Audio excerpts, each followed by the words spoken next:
I have a new video for you guys because today we are talking about the Olsen twins. Mary-Kate and Ashley are the most iconic childhood stars from our generation, but their life wasn't all fame and fortune. Both of these girls went through tragic experiences in the limelight, and that's why we don't hear from them anymore. So today we're going to talk about what these twins went through and how society failed them. So let's get into it. I'm really excited about today's video because so many of you guys reached out to me and you were like, Sloan, why haven't you covered the Olsen twins? And I was like, hold up, because I know who the Olsen twins are. I grew up with them on my TV screen, but I never realized how much trauma they went through.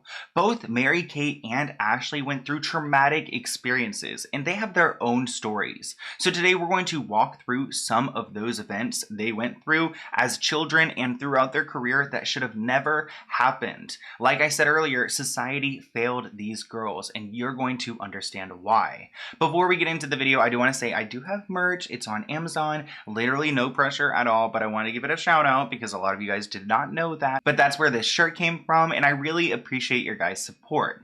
But Mary-Kate and Ashley are Hollywood icons. They started working at only 6 months old, and they're currently 34. So they've been famous their entire lives.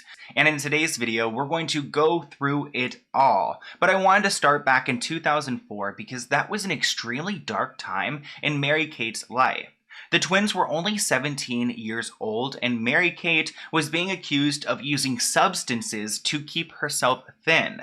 She was extremely thin at this time. I mean, both of them were really thin, but Mary-Kate especially was, and it was worrying to a lot of people, including her family. Mary-Kate was actually forced into an intervention by her parents right after high school and before going to college at NYU. Throughout this video, you guys will realize that these twins were worked very hard. Even when Mary-Kate was in need for help with her ED, her parents decided to fit in treatment between high school and college because they could never get a break. The girls were constantly working, constantly in school, and when Mary-Kate needed help, she got help, but it was in between a time where she had a little lull so that she didn't miss any work. Her parents sent her away to Utah into a city called Sundance, and she stayed at a place called Cirque Lodge, which is a rehab facility to help treat her ED and potentially substance issues, but I don't believe that she actually ever had substance issues. I just believe that she was very thin at some time, and the media assumed that it was due to substances, but she was actually struggling with her ED. She stayed at that facility for 30 days, and then she was out. And you guys might think, oh, that was it. She got treatment and she was all better, but that was not it. The way that her parents handled her ED was unforgivable. The Olsen parents actually took away Mary-Kate's Range Rover in an attempt to get her to eat. Their goal was to get her to gain weight, and by taking away her car, they believed they would succeed. Obviously, that's a horrible way to treat someone with an ED. Forcing them to eat by taking away their car or, just sending them off to Utah, or even worse, hiring someone to watch them eat and count their calories. You guys have it right, because Mary-Kate was only 17 at this time, and her parents hired someone to watch Mary-Kate, to stay with her, and to follow her into New York and college so they can ensure that she is eating. You guys know that we've talked about EDs on my channel before. You can't even say the words really, but I take these so seriously, and to hear how Mary-Kate's was handled sounds like a nightmare. Literally having someone watching you eat all day who's paid there to ensure that you're eating, to have your car taken away from you, to be sent to some facility, and when she was sent away, like I said, it was during a little lull in her career so that she didn't miss any work. Once the twins moved to New York City for college, they continued to work, and they actually had a movie come out titled The New York Minute. This was actually the last time Ashley ever acted in a movie or on screen, and it's the last time she ever will because she's been very open with the fact that she does not feel comfortable behind the camera anymore. But during this time and while they filmed this movie, New York Minute, Mary-Kate was struggling with her ED. But she was good at hiding it. People who have been on that movie, on that set, including Dr. Drew, who is so random. Like, why is he everywhere? He actually spoke out and said that he had no idea that Mary-Kate was dealing with an ED at that time. I mean, keep in mind that he's a doctor and such, and he handles mental health. But he claims that she was hiding it well, and I believe that she was, because after the training her parents put her through with someone watching her at all times and, taking away her car, of course she knows how to hide it now. The twins actually did an interview with Oprah that same year, and I want to show you guys a little bit of it. This interview has actually recently gone viral because of how uncomfortable and inappropriate it is. Oprah will be asking some very, like I said, inappropriate questions in a moment, so actually trigger warning for you guys. But they're going to first start off talking about her childhood and their fame. I mean, you guys will hear her say that they weren't just famous, they were working. They never looked at it as fame because they started working at 6 months old. So it's never been like a thing for them. They never even developed the concept of fame because they were always famous, if you get what I mean. How do you keep yourself so grounded when you have so much? Well, I think, we have a huge family and family life is very important to us. And we were never thrown into this business, you know? We grew up in it, and this is kind of all we know. So it was never a sudden thing. I can't even imagine. You've always been famous. But for us, we don't even think of it that way. We've grown up working. Why do I find that little bit so sad when she says, "Oh, we never saw it that way. We just grew up working." I've been on Full House forever. That's why I really don't agree with child stardom, because you steal away a childhood away from someone by making them a star and forcing them to work throughout their childhood. I mean, these girls never got a break, and we will walk through their family life and their career in a little bit. But I want to show you guys the bit where Oprah asks these girls their size. I hope that if Oprah rewatched this clip that she would kind of regret how she handled this, because asking someone with an ED about their size is just so triggering. You can tell it was a very uncomfortable conversation they had as well. I know there's a new rumor that's recently surfaced has really upset you, right? The one about eating. Yeah, people are going to write what they want to write. We try not to read the good or the bad because it just kind of comes with the territory. Either you're too fat, you're too skinny, and people are just going to write what they What size are you, by the way? Size. She's literally like, oh my gosh, you're either too fat, too skinny, and what does Oprah ask? Oh, what size are you, by the way? We need to back that up. Fat, you're too skinny, and people are just going to write what they What size are you, by the way? Size. Yeah, I would like to know. We shouldn't even be having this conversation. That is the problem with our world, is that their mind just goes to this. They're like, oh yeah, let's ask her about her size, because that's totally appropriate when addressing rumors that she's been dealing with an ED. I think the worst part of this bit is how Oprah is very sarcastic at the end, and when she's listening to them, not even listening to them, talk about their answers to her question, she's like, oh, how interesting. And it's obviously very sarcastic, and it's just writing off everything they just said. Size? Yeah, I would like to know. I'm really sure. You're not sure? Girls, and that's so interesting. Obviously they're laughing it off, but it's so awkward. Even, watch her face. She'll be smiling, and she's just like, oh. Right there.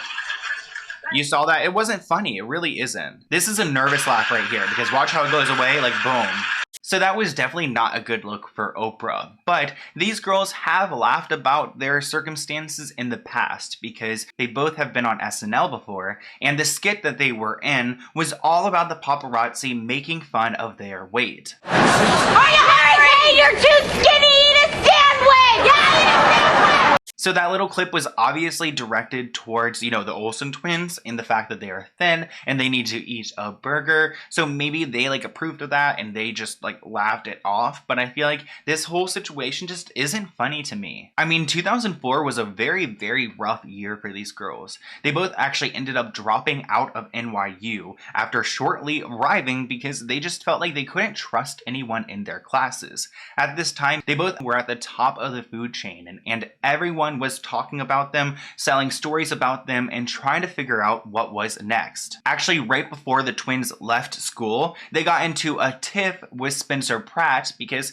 he sold this photo of Mary-Kate when she was supposedly drinking to the press for $50,000 because he was, one, trying to make Mary-Kate look bad at the time because she just got out of a facility, she just dropped a movie, everybody's talking about her, and he wanted to try to get some clout for himself. I feel like Spencer Pratt was like the original clout chaser because he constantly was, degrading people in order to get headlines and to get popularity off of that. But 2004 wasn't all bad for the Olsen twins because they did become co-presidents of Dualstar.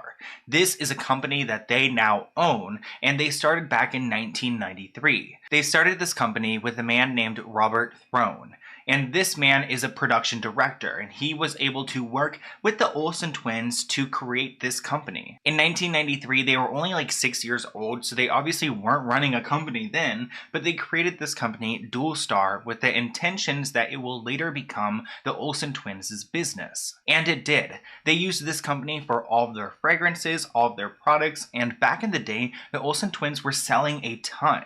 But Robert Throne is a production director, so he was able to work with these girls to create films including them.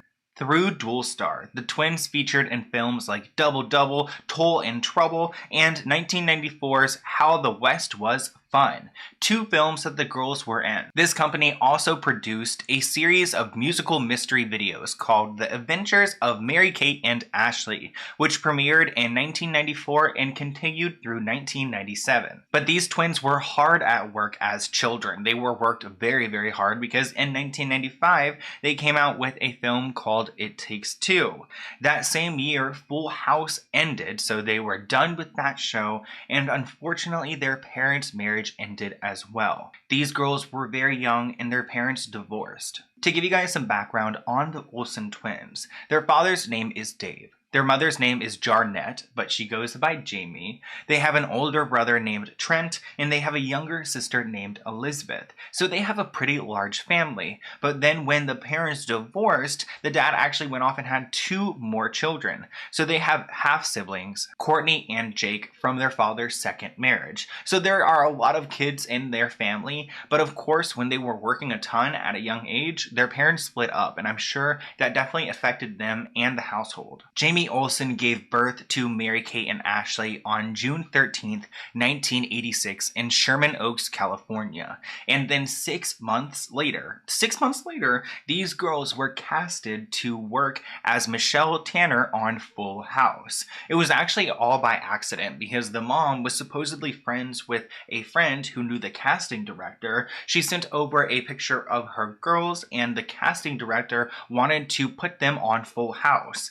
The family prior than that did not have any like acting or Hollywood experience, but they were well enough to like have the mom friends with these casting directors and have a hookup and in the Hollywood area so that they could send their girls off at 6 months old. Actually, well, they started filming at 9 months old. So 6 months old, they were casted. 9 months old, they were working. And the reason why these girls were actually casted as the child on this show was because having 2 of them made it easier for the production team to get around the child labor laws. There aren't many laws that protect child stars. I feel like there definitely needs to be more, but these young girls as infants can only work at 20 minutes at a time. Actually, Mary-Kate supposedly filmed most of season 1 because Ashley was very disruptive on set and she would cry a ton. But the infant could only work at 20 minutes at a time. I'm not too sure how long in between, like would it be 20 minutes on, 20 minutes off, 20 minutes on, 20 minutes off? That's not clear, but they had to cast 2 to at least make it worth it to have a baby in production. But not everyone on Full House loved that Mary-Kate and Ashley were there because John Stamos actually tried to get the girls fired at one point because they were crying so much on set that it was delaying productions and it was causing everyone a bunch of stress. But of course, they stayed on the show and they thrived. And honestly, that show kicked off their career and cemented them a role in Hollywood. We talked about a few films that the girls were in earlier, and of course they worked all throughout their childhood. There are so many shows and movies that they did back in the day. It's even hard to keep up, and it's hard to think that they did this along with school. When I say they had had absolutely no childhood, they did not have a childhood because they were constantly working all the time. I feel like this is definitely reflective in how they behave as adults, because as they got older, they kind of became kind of like depressed. And I don't want to like use that really as an adjective, but like when you think about the Olsen twins, like in nowadays, you think about them, you know, really cold, very statuesque. They don't really show emotions. I don't really see them smile ever. I was trying to find some pictures of them smiling in like modern times, and I cannot find one. So part of me thinks that they went through things as children and as young stars that has left them damaged, and you know, they put up this wall because it's all that protects them from Hollywood, the paparazzi, and society. I mean, there's no doubt in my mind that these young girls were exploited. I mean, back in 2003, there was a Rolling Stone article, and this interviewee thought it would be appropriate to ask these young girls, 16 at the time, back in 2003, whether they have their V card or not, and what were their intentions with losing it. And I was actually shook when I read that article, because I think it's crazy that someone from Rolling Stone, someone representing the brand, thought it was okay to ask 16-year-old girls about their V card. Like, that is never okay, and it reminds me of the treatment that Britney Spears and so many other pop princesses went through back in the day when they were young girls and subjected to these circumstances. In an interview in 2010, Mary-Kate and Ashley went into more detail about their traumatic childhood. She told this reporter that she felt like a little monkey performer when referring to her childhood. And she said that she looks at old photos of herself and she doesn't feel connected to them at all. I would never wish my upbringing on anyone. The fact that she would never wish her upbringing on anyone makes me think that something happened like during her upbringing, because I looked into some records when it comes to like Full House to see if anything happened back then. And I'm not trying to like fish for something, but when it comes to Bob Saget, I definitely feel like there's something sketch when it comes to him, because he seems to be like a really gross man, and for some reason it's socially accepted by everyone. In 2014, Bob Saget released a book, and he went on a book tour for it, and he did an interview and he mentioned a few things that really caught my eye, along with some other clips. So I want to show you guys those clips and then we'll talk about them. So here is the interviewee asking Bob Saget about his book. You expect the success that you found with Full House? No, I knew it was something special. I committed to it 100%. I'm an actor, so I went in and did it and loved the kids as much as I could. At the time I had a 1-year-old, and the youngest person on the show was 1 year old. And the other kids, Jody was 4 and Candace Cameron Bure was 9 when it started.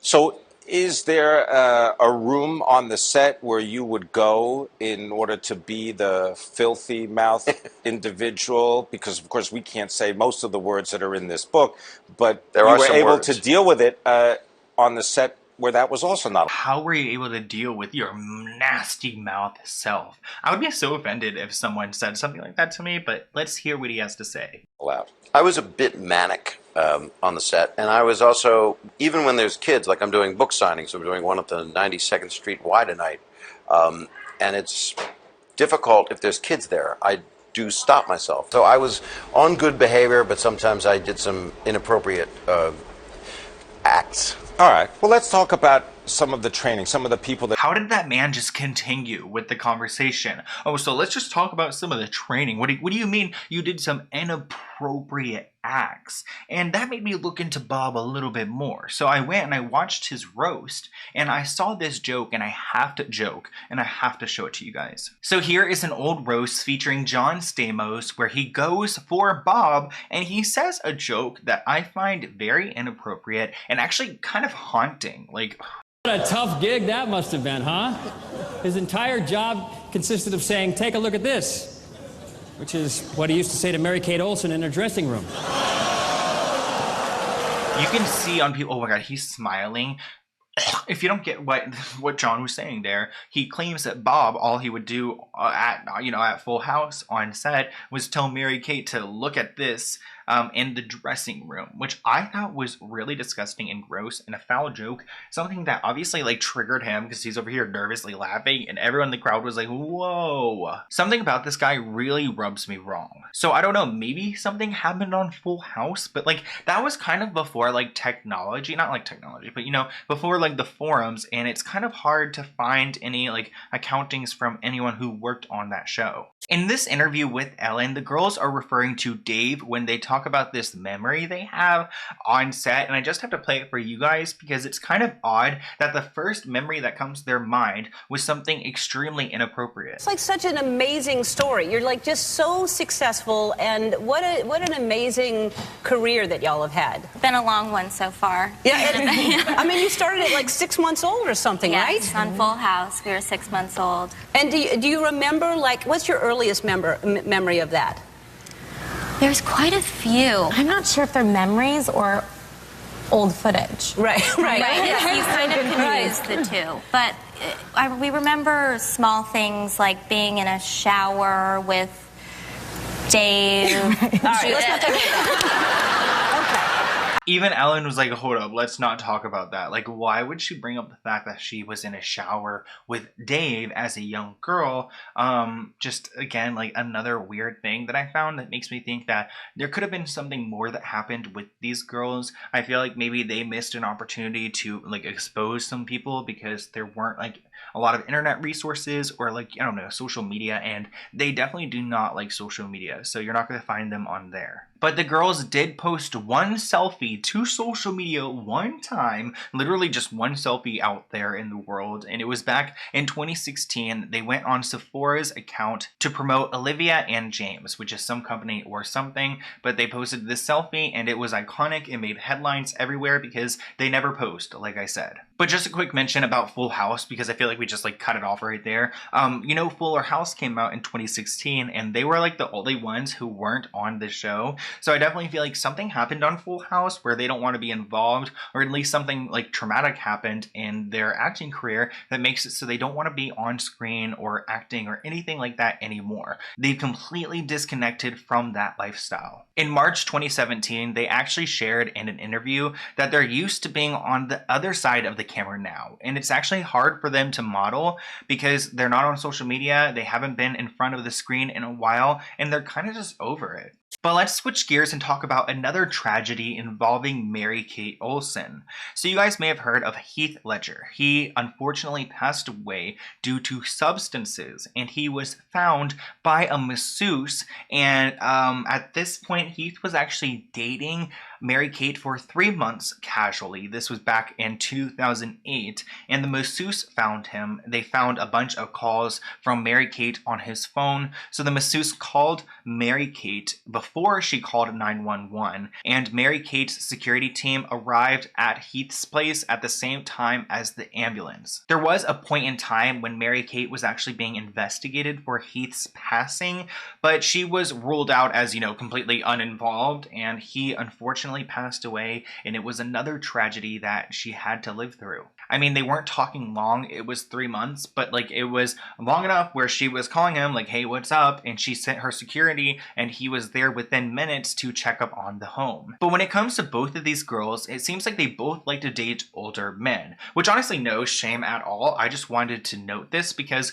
when you look at Ashley's dating history, you will see she dated a guy named George Kondo, who is 30 years older than her. She dated another guy named David Schultz, who is 17 years older than her, and her most recent known relationship was with Richard Sachs, who was 30 years older than her, but unfortunately they split back in 2017. I'm not sure if Ashley's been with anyone since, but Mary-Kate did get married in 2015 to a man named Oliver Sikosi. They had an odd wedding with cigarettes everywhere. They had bowls of cigarettes everywhere. I guess it was super vibey. They took everyone's phone, and it was a private event. I feel like her taking everyone's phone just reinforces the idea that Mary-Kate and Ashley do not trust anyone with technology, and they don't want stories sold about them. Mary-Kate was was smart and she got a prenup with this Oliver man because unfortunately they have divorced, but we will talk about that in a second. I want to talk a little bit more about the Olsen twins business because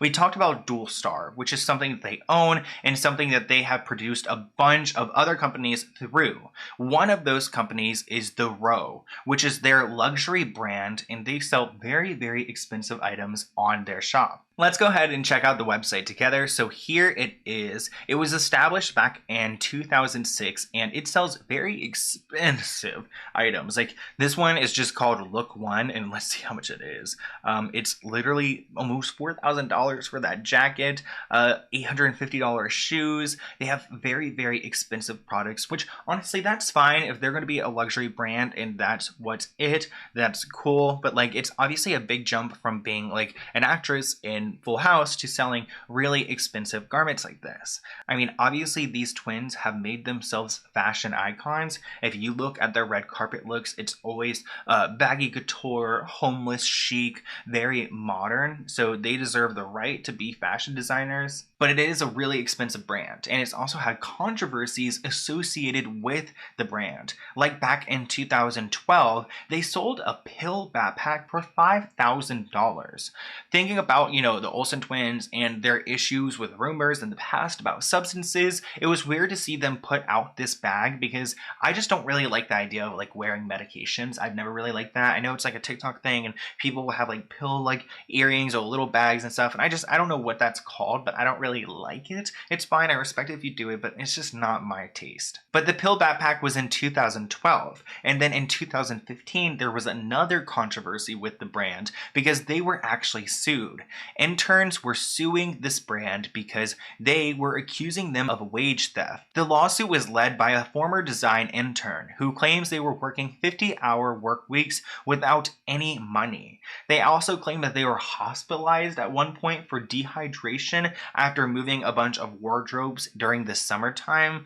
Obviously that's not really cool to not pay your interns, but like I've heard the fashion industry is very hard. Well, unfortunately the case never went to court because, well, I guess it's not unfortunate. Fortunately, the case never went to court because they settled outside of court, which I feel like when you settle outside of court, you're kind of like admitting to wrong, or, you got bought off because you were able to like settle it outside of court and they could pay you off for it. And actually, the brand had to pay $140,000 across 185 interns. So what's the math on that? Because I feel like that's not that much. So each intern got $756 for what they went through, which obviously isn't that much. Again, I'm like, wow, okay. But like, yeah, again, they settled outside the court. The interns weren't happy, and yeah, they said the lawsuit was meritless, but they ended up settling, so they kind of lost. I definitely don't like that story because I feel like you need to respect workers and pay them adequately. Too many people are shorted money, and I feel like these girls growing up as like childhood stars would have no real concept of money because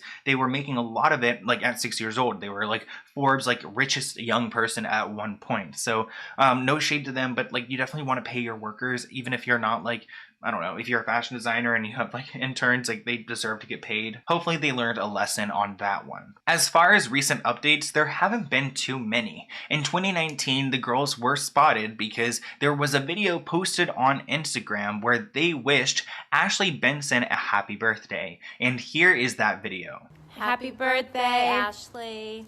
I hope this year is one of the best ones yet. We're sending you lots of love. Super magical, and can't wait to meet you soon. Bye. I definitely feel like they don't look the same, but like, I guess they seem happy. I don't know. I want them to be happy and healthy, and I can't say they are either or because they don't seem like it. Especially Mary-Kate, because I feel like she really has gone through it. I mean, throughout this whole video, it's been like Mary-Kate going through tragedies, and most recently, she is getting divorced. In April 2020, Mary-Kate signed papers to divorce Oliver Sarkozy. But because New York City is handling COVID, they put off the paperwork because everyone's divorce filings was on hold. That following month, May 2020, Mary-Kate actually put in a request for an emergency order to push her divorce papers through. She claims that her ex-husband, Oliver, was terminating their lease and trying to force her out of the apartment by May 18th. So Oliver Sarkozy was about to throw away all of Mary-Kate's things onto the road unless she got out. Fortunately, Mary-Kate has been staying outside of New York City with some friends and Ashley at an undisclosed location, and they've been hanging out, you know, post-quarantine, or during COVID, not post-quarantine. Oh, can you imagine the day? Actually, I don't know if they're still in the same spot, but as of last year, in May time, she was with friends and with her sister away in some type of cabin, I'm sure, just living their best life.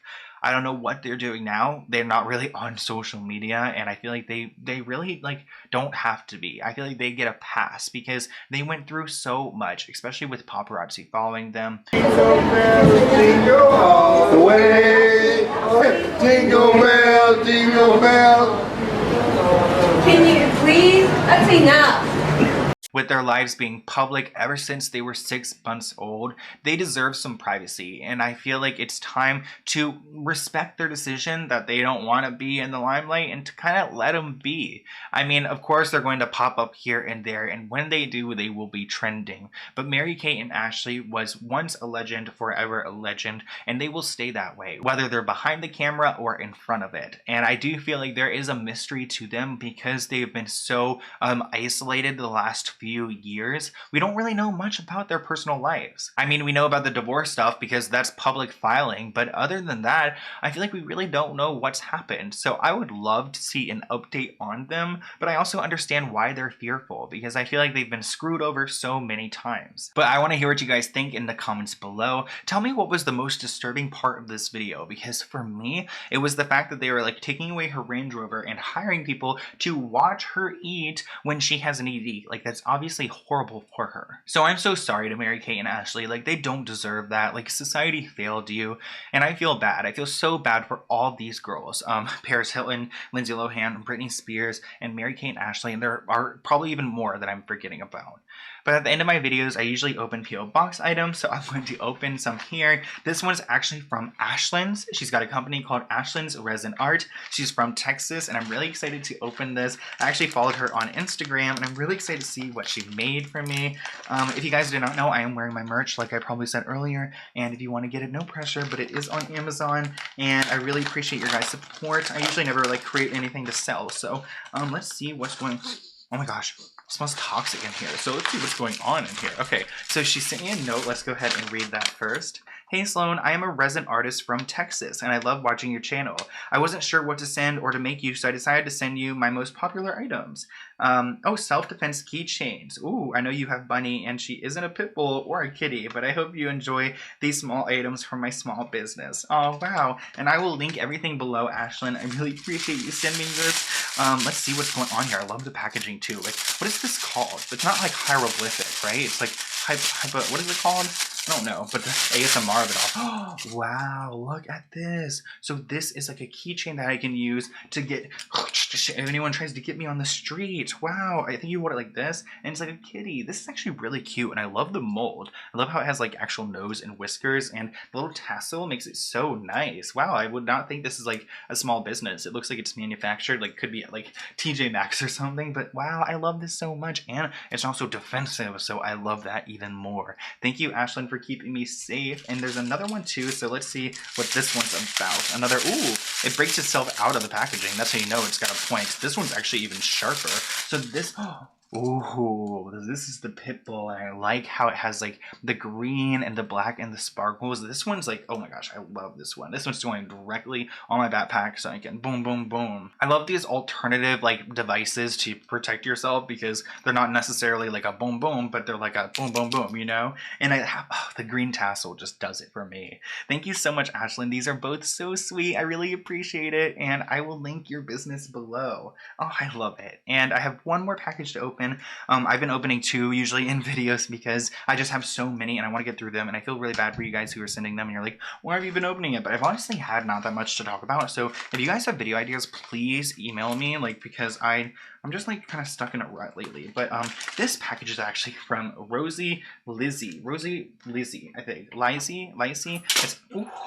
Wow, okay, my window's about to fight me today. So let's get our little knife moment. I would use the sharper knife right now, but I'm still a little scared of that one because I was cutting myself, like, not cutting myself, but like cutting my hand by accident the other day. So this one again is from Rosie, and she's actually in Florida, or in Florida, yeah, in Hollywood, Florida. I almost said in Hollywood, but yeah, in Florida though. You know, there's 2 Hollywoods out here, and this is packaged really tight, so we're gonna take a moment to get this out. Ooh. So here is the note. It says, "Hi Sloan, I hope you enjoy my hand wrapped crystals. Included a keychain and a necklace for you, plus some extras. Tiger's eye rock with lava rock, and a labradorite beads. And necklace is a, ooh, I cannot wait. Wow, let's just get into it because I cannot say these crystal names. But this one right here looks like it's a keychain, and it's so pretty. Look how it's wrapped. I love this one. I feel like this is the tiger one, right? Like, ooh, wow, and it's so professional too. I love how you guys have like legitimate businesses. Like, what is going on here? So her business is called Rosie's Wrapped Crystals, and it looks like she has a Depop and an Instagram, so I will link those both below. And she's got some cards right here, so perfect for me. And wow, this is a, what is this? Oh, it looks like a little wrap of sage. Aw, this is so vibey, Rosie. Thank you. And I love like, ah. Oh, I love the smell. I love the smell of sage. That is so nice. And I love the keychain. Hold up, where'd you go? Right here. Wow. Oh my gosh, if this could also be a weapon too, in a way. You know what I mean? I'm not trying to bring up the word. I should probably not say that. I'm gonna have to block that word out. And then here is another stone. Wow, this one's really pretty. It's like a deep blue color. I feel like you can't see how blue it is. Like, wow. It's like a really deep, really pretty blue with the silver wrapping, and I love the string too because it's like got a thick string to it. So wow, thank you so much, Rosie. I love that. And then there's a little bit of extra things in here. Let's see what's going on here. So it looks like she gave me a bag of lavender. Oh my gosh. Oh my gosh, which I love, and then she gave me 2 beautiful crystals, one that's like a clear crystal. Oh my gosh, guys. I've gotten so many crystals lately. I've never been like a crystal collector, but now I love them, and I honestly feel the vibes. Why do I feel the vibes already? Especially this pink one. I love it so much. It reminds me of my favorite flower and favorite scent, which is rose.